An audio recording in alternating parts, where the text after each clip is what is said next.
बिस्मिल्लाहिर्रहमानिर्रहीम, अस्सलाम वालेकुम। Welcome to Areeb cricket world digital media. इस उम्मीद के साथ कि आप लोग बहुत ज़्यादा खैरियत से होंगे और अपना ख्याल रख रहे होंगे अच्छे से। तो सब्सक्राइब जरूर कीजिएगा जब पहली दफ़ा विजिट कर रहे हैं चैनल पे, और नोटिफिकेशन भी ऑल पे इनेबल कर लीजिएगा ताकि आपको आने वाली जो क्रिकेट से रिलेटेड न्यूज़ अपडेट्स हैं वो मिलती रहें सबसे पहले। तो जी हाँ, PSL 2024 का ड्राफ्ट मुनक्किद हुआ आज नेशनल क्रिकेट एकेडमी लाहौर में, और तमाम टीमों ने अपनी लाइनअप मुकम्मल कर ली है। PSL के ड्राफ्ट के लिए 18 रुकनी जो स्क्वाड है, यानी 18 रुकनी स्क्वाड, वो जो है वो कंप्लीट हो गया है तमाम टीमों का। PSL से मैं तो बहुत डिसअपॉइंटेड हूँ टू बी वेरी ऑनेस्ट, क्योंकि इसमें कोई इतनी ज़्यादा स्टार पावर नहीं है। बट अवेलेबल जो रिसोर्सेज थे उसके मुताबिक टीमों ने जो अपनी लाइनअप को कंप्लीट किया है वो बड़ा ज़बरदस्त है, हमें नज़र आ रहा है देखने में। क्योंकि उसमें जो अवेलेबल रिसोर्सेज थे वो बड़े जो है वो ऐसे थे कि मकसद बड़े कम आपको रिसोर्सेज में बड़ी तगड़ी टीम बनानी थी। तो all teams have done their bit to compile a good competitive squad for the PSL, but ifs and buts are there. और एक बात और बता दूं कि this is all not our final, क्योंकि देखें अभी भी आपको पता है कि कुछ प्लेयर्स पार्शली अवेलेबल होते हैं और एंड में आके मसले मसाइल हो ही जाते हैं, कि जिसकी वजह से हमें देखने को मिलता है कि टीम्स जो है वो रिप्लेसमेंट ड्राफ्ट की तरफ जाती हैं, और ये भी होगा। और अभी रेहान उल हक साहब जो है इस्लामाबाद यूनाइटेड के जो दिमाग चलाते हैं असल में मामलात को देखते हैं, उन्होंने एक पिक लिए टॉम करन, जिनकी अवेलेबिलिटी पे क्वेश्चन मार्क हैं, और भी एक आध दो प्लेयर्स हैं। बट बात ये है भाई, अच्छा स्क्वाड जो है वो आपकी स्क्रीन के ऊपर चल रहे हैं सारे, तो मैं वो वाला यूट्यूबर तो हूँ नहीं कि मैं आपको स्क्वाड्स बताऊँ और अपनी वीडियो का इख्तिताम कर दूँ कि भाई ये इस टीम में है, ये इस टीम में है। मैं आपको पॉइंट्स बताऊँगा, स्क्वाड आप टीम के जो हैं वो स्क्रीन पे पड़ेंगे, आपको नज़र आ रहे होंगे सारे स्क्वाड वन बाय वन।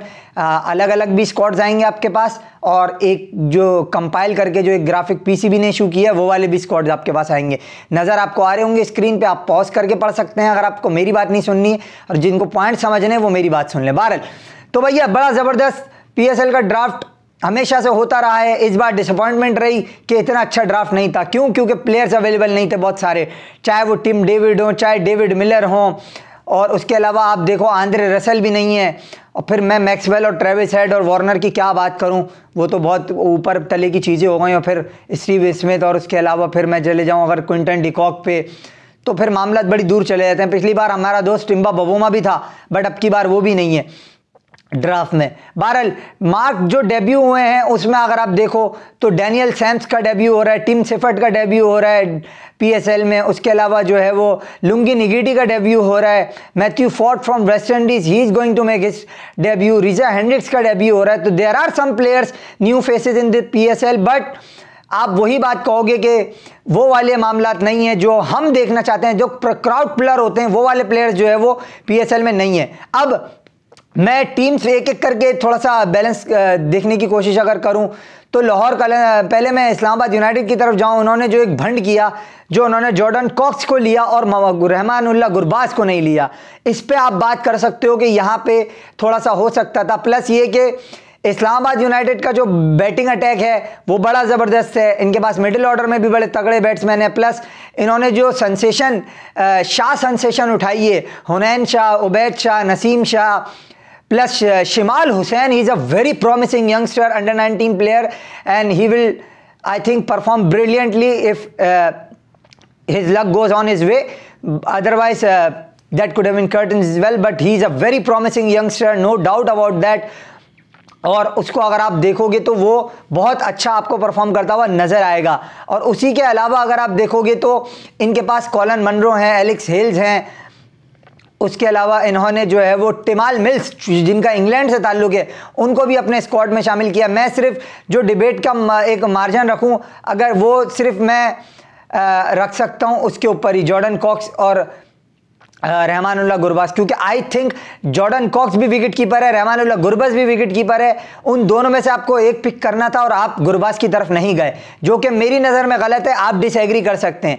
अच्छा, तो इस्लामाबाद यूनाइटेड, बाकी तो शादाब खान और इनके बाकी सारे प्लेयर, आजम खान इनके पास मिडिल ऑर्डर में है, तो इनकी पिक कासिम अकरम को इन्होंने लिया है। बड़ी ज़बरदस्त टीम बन गई है टू बी ऑनेस्ट अगर आप देखो तो। और जो इनका ब्रांड ऑफ क्रिकेट है वो बड़ा ज़बरदस्त होता है, और उस ब्रांड ऑफ क्रिकेट के साथ अगर ये जाते हैं तो मेरे ख्याल में that will be a very good for Islamabad United. Lahore Qalandars ज़्यादा छेड़छाड़ की नहीं है इन्होंने, बस शे होप को लेकर आए वापस जो इनके साथ पहले भी थे। उसके अलावा इन्होंने सैम बिलिंग्स नहीं थे इनके पास, इन्होंने जो है वो उसके अलावा डेविड मलान को यहाँ ले लिया। तो लाहौर कलंदर्स और प्लस साहबजादा फरहान जो कि डोमेस्टिक के परफॉर्मर हैं और जहादात खान जो कि फास्ट बॉलर हैं, या नेशनल T20 में बड़ी ज़बरदस्त परफॉर्मेंसेज रही उनकी, तो उनको इन्होंने एक चांस दिया है जो कि वेरी गुड साइन है। कामरान गुलाम को इन्होंने दोबारा से लिया है अपने रैंक्स में, डेविड वीसा इनके पास हैं। तो लाहौर कलंदर्स को जो मुझे एक लगता है सेटबैक वो लगेगा, लाहौर कलंदर्स को एक स्पेशलिस्ट स्पिनर राशिद खान के अलावा इनके पास नहीं है कोई, राशिद खान जो कि अनअवेलेबल हैं। तो राशिद खान एक ऐसा फैक्टर थे आई थिंक लाहौर कलंदर में जिसकी कमी ज़रूर महसूस होगी, because he is on his own to be honest. और अजमतुल्ला उमर ज़ई एक ऐसा प्लेयर था ड्राफ्ट में जिसको लाहौर कलंदर कहीं ना कहीं पिक कर सकता था, बट उन्होंने नहीं किया।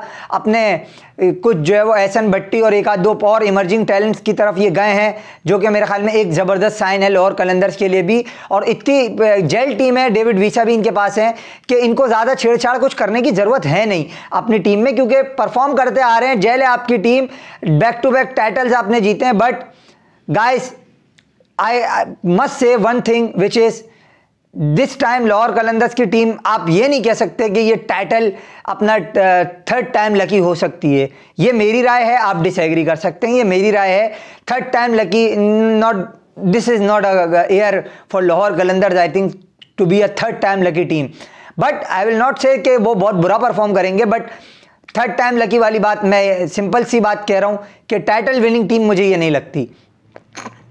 बहरहाल इस ईयर नहीं लगती, इट डजंट मीन कि उनकी टीम बुरी है या प्लेयर्स बुरे हैं, बट एक गट फीलिंग है और मेरी 3 साल से गट फीलिंग सही साबित होती है।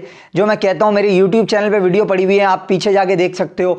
मैंने लास्ट 2 ईयर्स में कहा था कोयटा ग्लैडिएटर्स और कराची किंग्स 2 वाहिद टीमें होंगी जो पहले राउंड में बाहर हो जाएंगी राउंड रॉबिन स्टेज के बाद, और आपने देखा कि वो बाहर हुई भी। तो इसी तरीके से मैं आज आपको ये कह रहा हूँ जो कि मुझे लगता है, इट डजंट मीन कि मैं जो कह रहा हूँ भाई वही होगा, गलत भी हो सकता हूँ मैं, but I think Lahore Qalandar third time lucky नहीं हो सकती, ऐसा मुझे लग रहा है, पता नहीं क्यों। But we have to move forward. और अब मैं कराची किंग्स की तरफ अगर जाऊँ तो कराची किंग्स ने डेनियल सैम्स और कैरन पोलार्ड नए फेसेस इंडक्ट किए हैं। टिम सैफर्ड को लेकर आए हैं। आमिर खान, एक मोहम्मद आमिर खान फास्ट बॉलर हैं, यंग सेंसेशन है, उनको इन्होंने अपनी टीम में इंडक्ट किया है। मोहम्मद आमिर, इमाद वसीम चले गए हैं।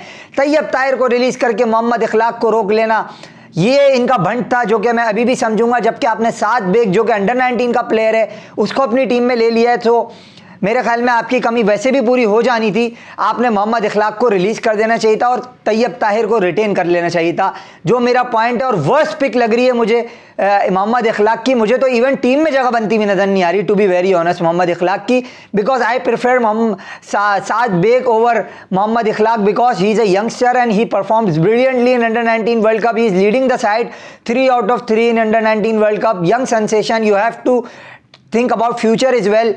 So if these sort of things I have to stuck in my mind, so will also think that this is a mistake from Karachi Kings while they have gone with you can say Mohammad Ikhlaq. तो वो मेरे को इनकी pick लगती है गलत। बाकी अम्माद आलम एक ऐसा यंगस्टर था जो ये पिक कर सकते थे मोहम्मद इखलाक की जगह पर, बट इन्होंने ऐसा नहीं किया।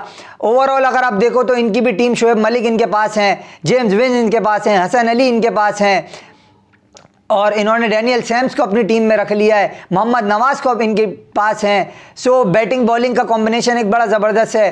तो कराची किंग्स की टीम कहीं ना कहीं आपको अच्छा करती हुई नज़र आएगी। प्लस अनवर अली, इन्होंने कराची का ओन प्लेयर, शान मसूद इनके कप्तान होंगे। सो कराची की टीम ने एक अच्छा ओपनिंग कॉम्बिनेशन के साथ साथ मिडिल ऑर्डर को स्ट्रेंथन करके बॉलिंग को तगड़ा किया है अपनी, जो इस ईयर कराची किंग की सिलेक्शन काफ़ी बेहतर लग रही है पहले ईयर से। अदरवाइज ये पैथेटिक सिलेक्शन इनकी होती थी और बिल्कुल भी समझ नहीं आती थी, बट अभी वो गलती इन्होंने दोहराई है मोहम्मद इखलाक को लेकर। But otherwise this is a good selection and they can go forward in this tournament if they played on their skills. Right, then move on to the next team which is Quetta gladiator. I think Quetta gladiator की अगर मैं बात करूं तो Quetta Gladiators की bowling बड़ी शानदार है। मोहम्मद आमिर, वनिंदु हसरंगा डिसिल्वा जो कि 5 मैचेस के लिए अवेलेबल होंगे। उसके अलावा अगर आप इनके पास देखो, अकील हुसैन इनके पास हैं। They have a very good bowling lineup with Sohail Khan also included, plus Mohammad Hasnain. तो फास्ट बॉलिंग अटैक इनका बड़ा ज़बरदस्त है। फिर अगर आप इनके पास एक आध नाम मैं मिस भी कर रहा हूँ, फिर उसके बाद अगर आप इनकी बैटिंग में देखो तो इनके पास उमैर बिन यूसुफ हैं, इनके पास जेसन रॉय हैं, इनके पास राइल रूसो आ गए हैं, सऊद शकील इनके पास हैं, सरफराज अहमद कप्तान होंगे। तो कोयटा ग्लैडिएटर्स ने भी अपने रैंक्स में अच्छी पिक्स लिए हैं और अपनी टीम को शर्फेन रदरफुड को लेकर ऑलराउंड कैटेगरी में एक बूस्ट दिया है, जो कि पावर हिटिंग कर सकता है right at the very back and आके 5वें 6ठे नंबर पे। तो कोयटा ग्लैडिएटर्स ने अपने जो स्लो प्लेयर्स रखे हैं थोड़े बहुत, बट उमैर बिन यूसुफ की जिस तरह की नेशनल T20 में फॉर्म लगी हुई थी और जिस तरह वो खेल रहे थे, so I think he will be a very good prospect for Quetta Gladiators moving forward for the next PSL 2024।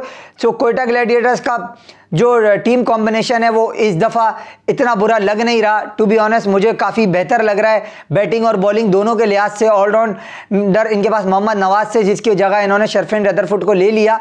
So this is also a very good move by them. सो मेरे ख्याल में यहाँ पे कोयटा ग्लैडिएटर्स की टीम ऑन पेपर मुझे strong लग रही है, अच्छी लग रही है, टूर्नामेंट को विन करने वाली लग रही है, फाइनल 4 में जाने वाली लग रही है, अच्छी टीम नज़र आ रही है। But all players need to apply their skills on to be honest, but otherwise that could have been curtains for them because last time भी इनकी टीम बड़ी अच्छी थी बट उन्होंने अपनी स्किल को पूरा नहीं, बट बॉलिंग में मार खा रहे थे। इस बार बॉलिंग को स्ट्रेंथन किया है अपनी, और बॉलिंग में जो है उन्होंने कराची किंग के पास जेमी ओवरटन भी है, उन्होंने उनको भी लिया है। तो कराची किंग और कोयटा ग्लैडिएटर जो 2 वर्स्ट टीम थी, इन्होंने अपनी टीम में कहीं ना कहीं, कोयटा तो बहुत ही बेहतर है, बहुत ही अच्छी टीम बनाई है कोयटा ने। अब अगर कोई बुरा ही दिन आया तो ही मामला इनके आउट हो जाएंगे, otherwise I think they have a very good lineup. But एक चीज़ मैं जो कहूँगा वो ये है कि यार कोयटा ग्लैडिएटर्स ने अगर आप देखो तो अच्छा, इनके पास ख्वाजा नाफे भी मेरे ख्याल में शायद इन्हीं के पास है, तो वो एक प्लेयर ऐसा है जो कि अच्छा प्लेयर जो हो सकता है इनके लिए। सो कोयटा ग्लैडिएटर की टीम ओवरऑल बड़ी अच्छी है। पेशावर ज़ल्मी की तरफ जाए जो कि आप सबकी फेवरेट है, उसमें बाबर आजम कप्तान है, साइम अयूब है, टॉम कॉलर कैटमोर, रगमन पावल, उसके अलावा जो है आप देखो तो इन्होंने जिमी नीशम पहले रखा हुआ था, अब जिमी नीशम को इन्होंने हटा दिया है, उमर जई इनके पास से उसको हटा दिया है, सलमान इरशाद इनके पास हैं, खुरम शहजाद इनके पास हैं। इन्होंने बड़ी ज़बरदस्त टीम बनाई है अपनी। टू बी ऑनेस्ट नूर अहमद को जो इन्होंने स्पिन डिपार्टमेंट में लिया है, वहाँ से इनकी टीम स्ट्रेंथन हो गई है बड़ी ज़बरदस्त। आसिफ अली को इन्होंने ले लिया है जो कि इनके पावर हिटिंग की जिम्मेदारियाँ संभालेंगे, जैसे कराची किंग में कैरन पोलार्ड संभालेंगे। सो पेशावर ज़ल्मी की जो टीम है वो मुझे बड़ी अच्छी और इस कंपाइल बैलेंस साइड लग रही है। उनकी बॉलिंग भी इतनी कोई हल्की नहीं है अब, जो कि हमें पहले कहीं हल्की लग रही थी, बट उनकी बॉलिंग जो है वो अब हल्की नहीं है और एक अच्छी बॉलिंग लाइनअप नज़र आ रही है, कंपेटिटिव बॉलिंग लाइनअप नज़र आ रही है, plus a power house batting lineup including Mohammad Haris and Saim Ayub. They are also very good side for this HBL PSL। But on paper team को देखना एक अलग चीज़ होती है, ऑन ग्राउंड जब आप जेल होते हो साथ में और एक अच्छी परफॉर्मेंस कर रहे हो तो कौन सा प्लेयर फॉर्म में है कौन सा नहीं है ऑन द डे, ये सारी चीज़ें भी मैटर करती हैं। तो it's all about on the day. T20 cricket is all about day, जिसका डे होगा वो ज़्यादा अच्छा खेलेगा। बट ऑन पेपर की यहाँ पे सिर्फ बात हो रही है, कोई इसको सीरियसली ना लेके जो यहाँ पे बात हो रही है वो हरफ आखिर हो जाएगा। बट ऑन पेपर अगर आप देखो तो पेशावर ज़ल्मी की टीम भी बहुत अच्छी नज़र आ रही है यहाँ पे, और एक तरीके से आप देखो तो इन्होंने अपने स्क्वाड को भरपूर तरीके से स्ट्रेंथन किया, चाहे ऑलराउंडर्स हों, चाहे स्पिनर्स हों, चाहे फास्ट बॉलर्स हों। तो पेशावर ज़ल्मी की टीम भी आपको बहुत अच्छी नज़र आ रही है। मुल्तान सुल्तान एक वाहिद टीम है जो पता नहीं क्यों मुझे कमज़ोर इस बार लग रही है, जबकि इनके पास उस्मान खान और यासिर खान जैसा डेडली डुओ है जो को डिस्ट्रॉय कर सकता है अगर इन दोनों से ओपनिंग कराई जाए, plus Mohammad Rizwan, David Malan. इनकी टीम भी कोई हल्की है नहीं, बट कहीं ना कहीं आपको ये लगेगा कि ये जो है थोड़ी बहुत खलिश रह गई इस्लामाबाद यूनाइटेड वो मुल्तान सुल्तान में, थोड़ा कहीं ना कहीं आप एक कह लो शाहनवाज दानी भी इनके पास हैं, टिम डेविड और जो इनके पास डेविड मिलर थे वो जो इनको फायर पावर देते थे, अब वो थोड़ा सा मिसिंग फैक्टर लग रहा है। बट इन्होंने क्रिस जॉर्डन को लिया है बॉलिंग को स्ट्रेंथन करने के लिए, अब्बास आफरीदी के साथ और एहसानुल्लाह के। सो यहाँ पे ये देखो फैसल अकरम इनके पास स्पिनर्स में हैं, और कोयटा ग्लैडिएटर के पास स्पिनर में उस्मान कादिर भी हैं जो कि पहले मुल्तान सुल्तान में थे। तो मुल्तान सुल्तान की टीम की बॉलिंग साइड से, क्योंकि एहसानुल्लाह भी इंजरी के बाद आ रहे हैं, अब्बास आफरीदी को उतने मौके नहीं मिले PSL के बाद। सो आई थिंक कि मुल्तान सुल्तान की बॉलिंग मैं थोड़ा सा यहाँ पे क्या आप कह सकते हो कि गलत भी हो सकता हूँ, और अभी सिर्फ ये इनिशियल रिएक्शन है मेरा। अभी मैं स्क्वाड को बैठ के जब ध्यान से सोचूंगा एक दफ़ा दोबारा, तो फिर मेरा भी एनालिसिस सही काम करेगा। अभी ये इनिशियल रिएक्शन है, बाकी आपको पता है आते आते थॉट्स आती हैं। एज एन एनालिस्ट भी आप चीज़ों को कंपाइल करते हो, स्ट्रेट्स देखते हो, चीज़ों को जोड़ते हो, करंट फॉर्म को मद्देनजर रखते हो, तो फाइनल थॉट्स तो PSL के जो शोज होंगे उसमें ही देंगे आपको। बट स्टिल जो इनिशियल थॉट है मुल्तान सुल्तान के लिए मेरी वो यही होगी कि there is a room for improvement which they have to I think about, but Khushdil Shah, Usama Mir, they also a very good prospect for them in the past few years. So there is a very good side, but need some improvement I think in the bowling department because of the injuries which the player have recently. तो मेरे ख्याल में यहाँ पे थोड़ा सा, और दानी भी पिटने पे आए तो पिट जाते हैं काफ़ी ज़्यादा, और इंजरी पिछली दफ़ा हो गई थी तो बाहर हो गए थे। बट प्लेयर से ज़्यादा इनका जो फोर्स चेंजेज हैं उनकी वजह से इनको थोड़ी सी परेशानी हुई है। और मुल्तान सुल्तान की टीम मुझे लगता है कि थोड़ी सी हल्की सी बस एक खलिश रह गई। जो 19-20 का फ़र्क है सब टीमों में ही, कोई बहुत ज़्यादा ज़मीन आसमान का फ़र्क नहीं है, बट मुल्तान सुल्तान थोड़ी सी मुझे बस एक कहते हैं ना खलिश, वो लगती है, पता नहीं क्यों। और ये सारी टीमों का एक छोटा सा एनालिसिस जो मेरा इनिशियल रिएक्शन था वो मैंने आप लोगों को बताया। बाकी आप अपनी राय भी दे सकते हैं इसमें, और बहुत से ऐसे प्लेयर्स टीम के स्क्वाड्स में हैं जिनके मैंने नाम नहीं लिए बिकॉज जो इनिशियल रिएक्शन था उन पे स्क्वाड कंपैरिजन हो रहा था यहाँ पे।